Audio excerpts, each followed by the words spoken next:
सबसे ज़्यादा तो मैं आप सबका शुक्रिया अदा करूं कि आप बड़े सब्र और तहम्मुल से मेरा इंतज़ार कर रहे थे। असल में माशाल्लाह नए थिएटर्स बन रहे हैं निश्तर के अंदर, जिसके लिए मुझे डॉक्टर इफ्तिखार ने कहा कि एक दफ़ा मैं वो नए थिएटर्स देख लूँ। तो अल्हम्दुलिल्लाह बड़े अच्छे और अकॉर्डिंग टू द लेटेस्ट जो हमारी रिक्वायरमेंट उसके मुताबिक वो थिएटर्स बन रहे हैं। तो एक तो मैं मुबारकबाद देना चाहूँगी डॉक्टर इफ्तिखार की तरह उनको कि उन्होंने बड़ी मेहनत करके और ये नए थिएटर्स तैयार करवा रहे हैं जो कि डोनेशन के थ्रू तैयार हो रहे हैं। और जिन लोगों ने डोनेट किया उनका भी हम शुक्रिया अदा करना चाहेंगे पब्लिकली, क्योंकि जो पुराने स्टूडेंट्स हैं निश्तर के, जो एलुमनाई हैं, इन सारों ने पार्टिसिपेट किया उन थिएटर्स की डेवलपमेंट पे। 3 बातें आपको बतानी ज़रूरी हैं। एक तो सबसे पहले ये कि आज हमारी सिंडिकेट की मीटिंग के अंदर 5 अरब 70 करोड़ का बजट जो है वो हमने थ्रू किया है निश्तर हॉस्पिटल के लिए उसको अप्रूव किया है और अप्रूव करके उनको इजाज़त दी है कि वो उसको स्पेंड करें और मरीजों को बेहतर से बेहतर यहाँ सहूलतें दें। आपको पता है निश्तर 2 बन रहा है और इंशाल्लाह यहाँ से निकल के मैंने निश्तर 2 ही जाना है। वहाँ जाके उसकी प्रोग्रेस देख रहे हैं। आईडैप ने हमें वादा किया है कि इंशाल्लाह वो हमें निश्तर 2 जो है वो इंशाल्लाह सितंबर और अक्टूबर तक तैयार शुदा दे देंगे।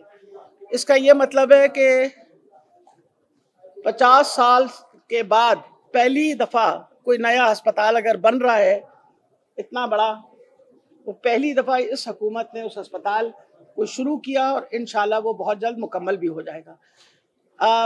मुल्तान के अंदर गला मंडी के अंदर आपको पता है कि हम 200 bedded mother and child hospital separately बना रहे हैं।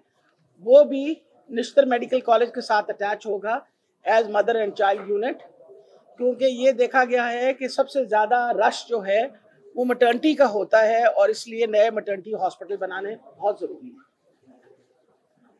पिछले 10 दिन से आपको पता है हमारी मुहिम चल रही है खसरा की, और ये दुनिया की सबसे बड़ी मुहिम है।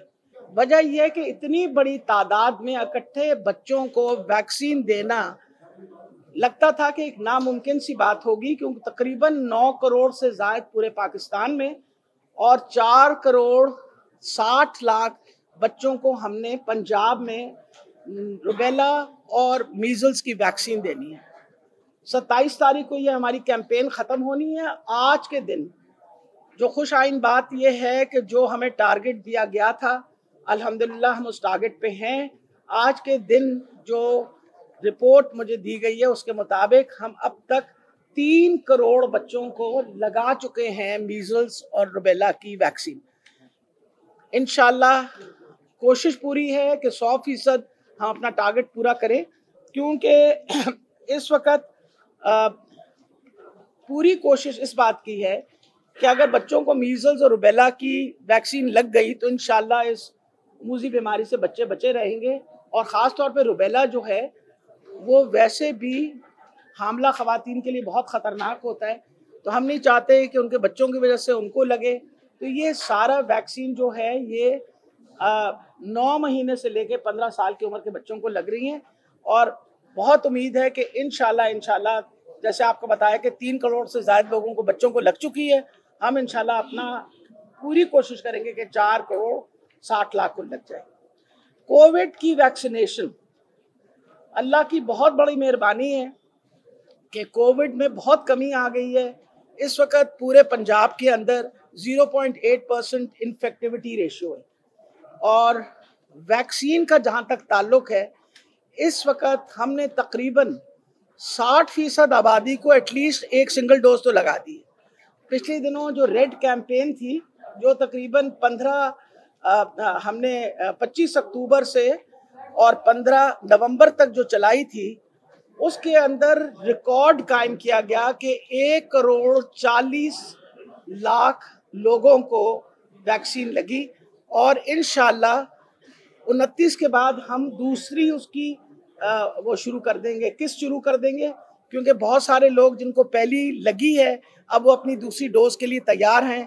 इंशाल्लाह उनको दूसरी डोज भी लगेगी और बहुत उम्मीद है कि इंशाल्लाह अगर हम इसी तरह मेहनत करते रहे और जो नॉन इंटरवेंशनल अपनी non pharmaceutical intervention like wearing a mask ये हम करते रहे तो इस वक्त बाकी दुनिया के मुकाबले में हमारे इस वक्त जो औसत मरीज आ रहे हैं वो कंपैरेटिवली बहुत कम है और अल्लाह करे कि ऐसे ही रहे ताकि दोबारा किसी किस्म की बंदिश ना करनी पड़े, दोबारा लॉकडाउन ना करना पड़े, क्योंकि आपको भी पता है और मुझे भी पता है कि रोज़ माश वाले जो लोग हैं वो सबसे ज़्यादा सफ़र करते हैं। जो रोज़ के डेली वर्कर्स हैं, डेली वेजेस पे काम करते हैं, सबसे ज़्यादा उनका बड़ा नुकसान होता है।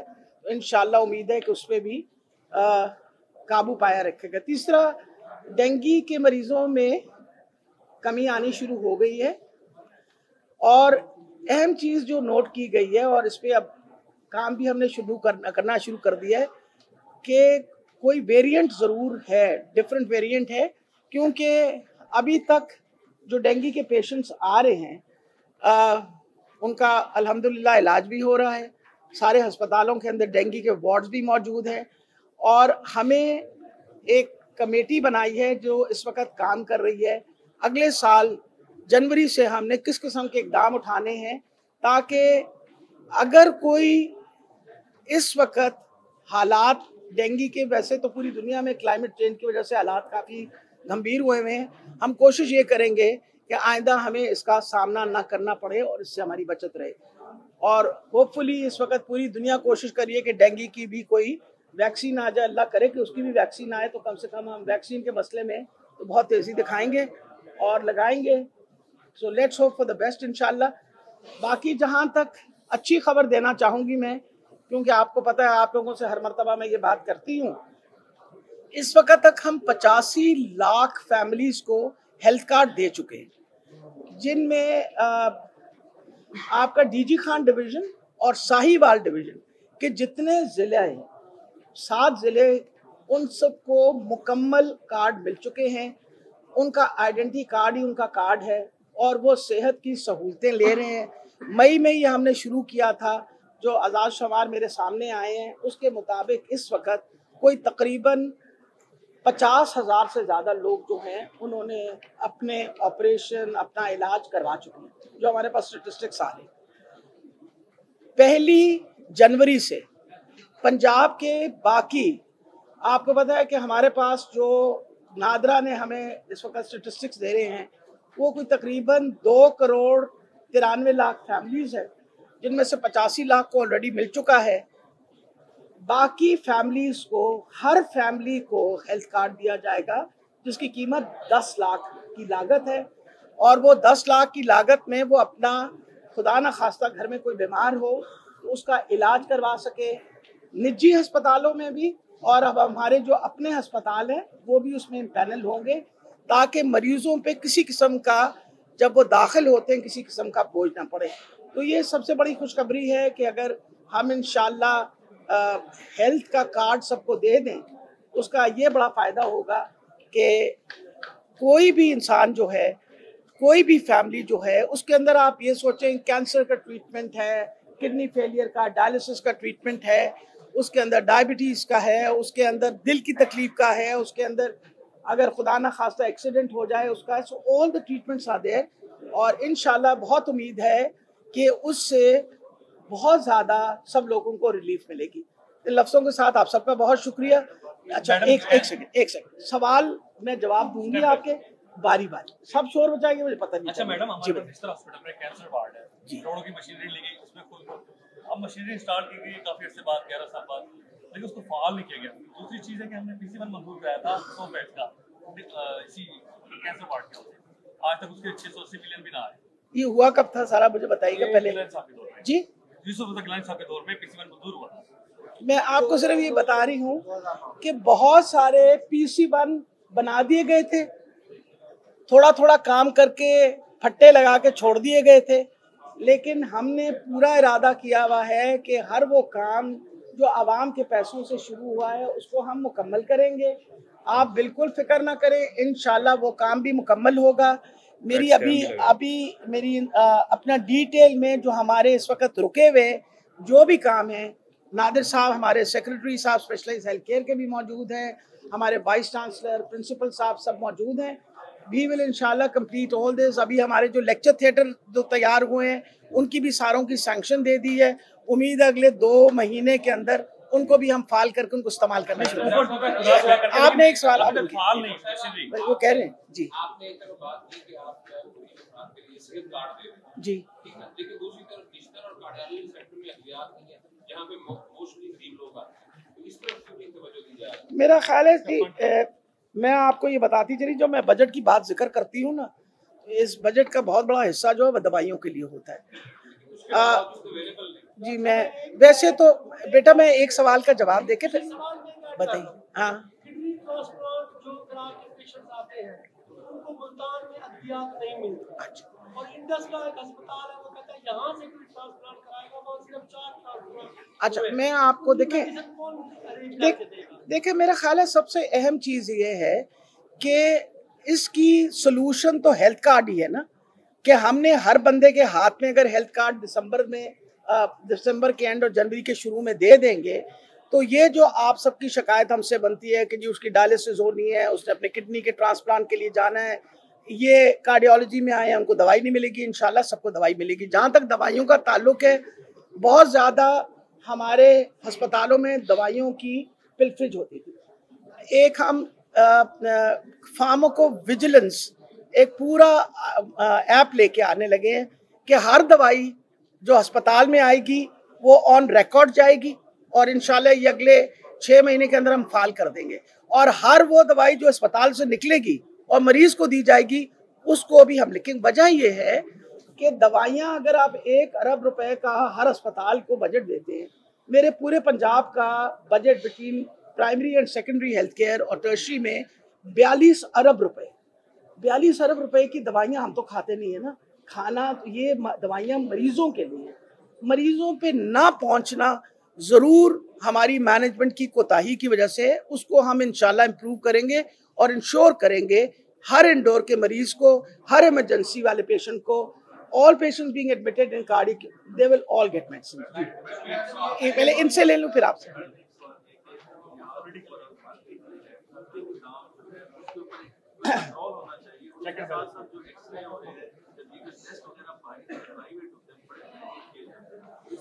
देखिए बेटा मेरा ख्याल है एक तो जो चीज़ के बारे में आप सबको भी और मुझे भी बहुत फिक्र होनी चाहिए वो हमारी बढ़ती हुई आबादी है। हम बहुत ज़्यादा एफर्ट करने के बावजूद हमारे एफर्ट कई दफ़ा कामयाब इसलिए नहीं होते कि हमारी आबादी बहुत तेज़ी से बढ़ रही है। हर साल स्टेटिस्टिक्स के मुताबिक 42 लाख नया बच्चा पैदा हो रहा है पूरे पाकिस्तान में, उसका आधा हिस्सा जो है पंजाब के पास आता है। हर बच्चा जो पैदा होगा उसका हमारे पे हक है कि हम उसका एहसास करें और ख्याल करें। इसी सिलसिले के अंदर बहुत ज़्यादा काम हम इस वक्त इस पे भी कर रहे हैं कि माँ की सेहत और बच्चे की सेहत के लिए बहुत ज़रूरी है कि बच्चों के दरमियान कुछ वक्फा ज़रूर हो, ताकि माँ बच्चे को दूध पिला सके, बच्चे का ख्याल कर सके। और अगर 3-3 साल का वक्फा होगा तो माँ भी सेहतमंद रहेगी और बच्चा भी सेहतमंद रहेगा। और जिस तादाद से एडिशन हो रही है पॉपुलेशन में, उसमें भी कुछ ना कुछ कमी आएगी। वजह है कि बच्चा पैदा जब होता है तो आपकी जिम्मेदारी बनता है, तो सिर्फ हुकूमत की नहीं, माँ बाप की भी उतनी जिम्मेदारी होती है। तो इस सब चीज़ों पे हम काम कर रहे हैं। इसी वजह से हमारे लिए नामुमकिन था कि इस चंद छोटे अरसे में हम कोई 100 और अस्पताल खड़े कर देते। हमारे एक सेकंड हेल्थ कार्ड की वजह से हमने इस वक्त अभी तक 25,000 नए बेड्स ऐड कर दिए और इंशाल्लाह उम्मीद है कि 25,000 और बेड्स ऐड कर देंगे, क्योंकि हम निजी अस्पतालों को इम्पैनल कर रहे हैं। तो जिस तरह बेड्स ऐड होंगे और जिस तरह सहूलतें बेहतर होंगी मरीजों को बेहतर। साहब का पासपोर्ट आपकी तरफ आया है, मियां साहब ने पासपोर्ट भेजा है, उससे क्रिटिकली हो जाए। मियां साहब का पासपोर्ट क्या करने जा रही है हुकूमत? दूसरा मुझे भेजा पासपोर्ट, खैरियत हो। असल में मैं कई दफा दिल में सोचती हूँ मियाँ साहब की और मेरा सलाम दुआ 2013 के इलेक्शन से शुरू हुई हुई है और मुसलसल सलाम दुआ रहती है उनके साथ मेरी। अफसोस है कि पिछले 2 साल से वो जाके वलायत में बैठ गए हैं, जबकि उनको यहाँ होना चाहिए। बहुत बड़े लीडर कहते हैं जी। मैं नहीं, मेरा ख्याल है देखिए हमेशा याद रखिए कि सियासत अपनी जगह और इंसानियत अपनी जगह होती है। मैं बतौर हेल्थ मिनिस्टर ये बात आपको बताती चली जाऊं कि मैं डॉक्टर भी हूं और मैं हमेशा हर बीमार इंसान के साथ हमदर्दी करूंगी, चाहे वो मेरा हरीफ ही हो या मेरे मुखालिफ भी हो। तो मैंने तो अपनी तरफ से कोई कमी नहीं छोड़ी थी जब वो हमारे पास दाखिल हुए थे कि हम अच्छे से अच्छा उनका इलाज करें, और अल्हम्दुलिल्लाह 14 दिन जो वो हमारे पास रहे, तो जब वो हमारे पास से गए हैं तो खुशबाशी गए। उन्होंने कहा कि मैंने तो उस वक्त आपको पता जाके पूछा भी था कि अगर आप बाहर से कोई मुआलिज बुलाना चाहते तो उन्हें बुला ले, तो उन्होंने कहा था नहीं, मैं तो बड़ा सेटिस्फाइड हूँ। और मैं जब ये आपके सामने बात करती हूँ तो इसका मतलब है कि ये मैं सिर्फ सच्ची बातें कर रही हूँ। अब उसके बावजूद जब वो घर गए तो घर वालों ने मेरा ख्याल है ये सोचा होगा और उन्होंने भी ये सोचा होगा कि वापस जेल जाने से तो बहुत बेहतर है कि कोई आरामदेह जिंदगी हो जाए तो बेहतर है। इसलिए उन्होंने कहा मैं बाहर चला जाऊं, और माशाल्लाह पिछले 2 साल से बड़ी आरामदेह जिंदगी गुजार रहे हैं वहाँ। आपके सामने सैर सपाटा भी करते हैं, सब कुछ करते हैं। अल्लाह ताला उनको सेहत दे, मैं तो हमेशा सेहत की सबकी दुआ करती हूँ। लेकिन मकसद ये है कि इस मुल्क का भी तो आप पे हक है ना। आप 3 दफ़ा इसके प्राइम मिनिस्टर रहे, माशाल्लाह काफ़ी लंबा चौड़ा माल भी बना। पनामा लीक्स जो हैं वो हमने तो की नहीं थी, पनामा लीक्स लोगों ने की थी, आपके जर्नलिस्ट बरादरी ने की थी, मैंने तो नहीं की थी। वो अलहदा बात है कि सबसे पहले इलेक्शन कमीशन में मैं ही गई थी और मैंने जाके बात मुकम्मल कर लूँ ना। अब मकसद ये है कि वापस आए, उनके ऊपर जो जेल काटनी है वो जेल काटें आके। वजह यह है कि बड़े लीडर तो जेलों के अंदर बनते हैं ना, तो अगर उन्हें बहुत बड़ा लीडर बनना है तो वापस आए, अपना वक्त पूरा करें। और ये जो बाहर बैठ के बड़ी बड़ी बयानियां किया जाता है ना, ये बड़ा आसान काम है। मेरी तो कोई नहीं हुई ना, मैं पूछ रही हूँ, मेरी तो कोई नहीं हुई ना। मैं तो अपनी ऑडियो लीक ही जो है ना उसको डिफेंड कर सकती हूँ। ये बाकी जिनकी ऑडियो लीक्स हो रही हैं वो अपने आप को खुद डिफेंड करेंगे। जी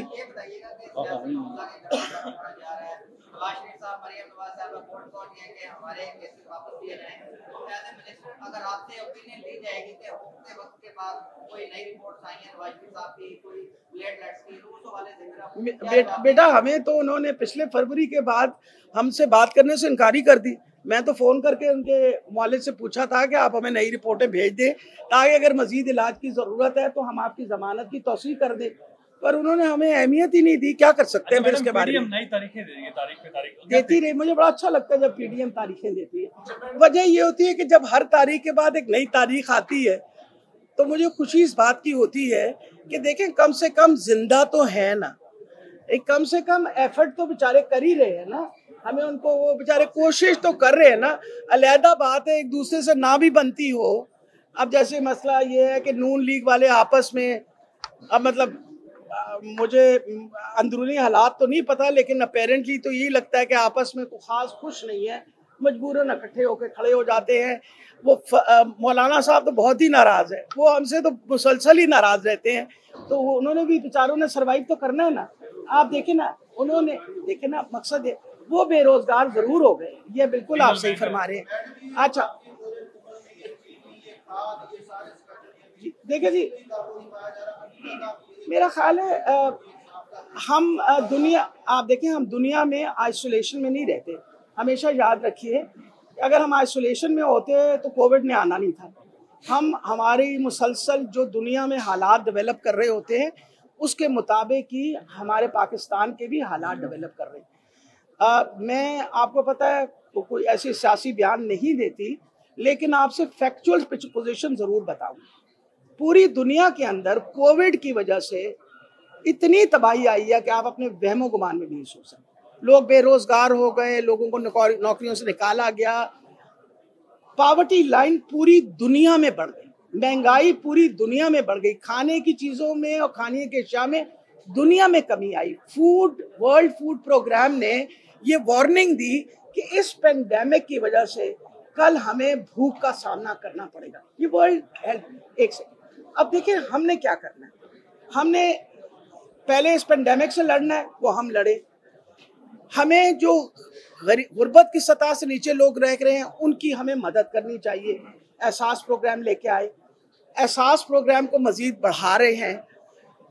मैंने अपने डिपार्टमेंट में इंश्योर किया है कि ज़्यादा से ज़्यादा रोज़गार मिले। वो कहते जी एक नौकरी नहीं दी, अब तक 46,000 ये ऑन रिकॉर्ड मैं आपको बता रही हूँ, 46,000 नौकरियां हम दे चुके हैं मेरे डिपार्टमेंट में सिर्फ, और 22,000 नई नौकरियां हम एडवर्टाइज करने लगे। हमारी पूरी कोशिश है कि लोगों को रोजगार भी दी जाए। प्राइम मिनिस्टर की पूरी कोशिश है कि इस सोशल प्रोटेक्शन के अलावा हम खाने में भी, अशिया में जो लोग नहीं अफोर्ड कर सकते उनको जरूर रिलीफ दें।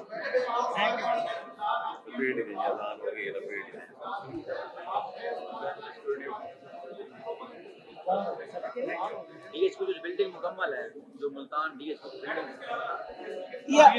ये इनको जिम्मेवारी दे दी है। अगले 2 महीने में फिर दोबारा आऊंगी, आपको सारा उसका प्रोग्राम दे दूंगी। अब आसान हो रही है। बहुत शुक्रिया, थैंक यू वेरी मच।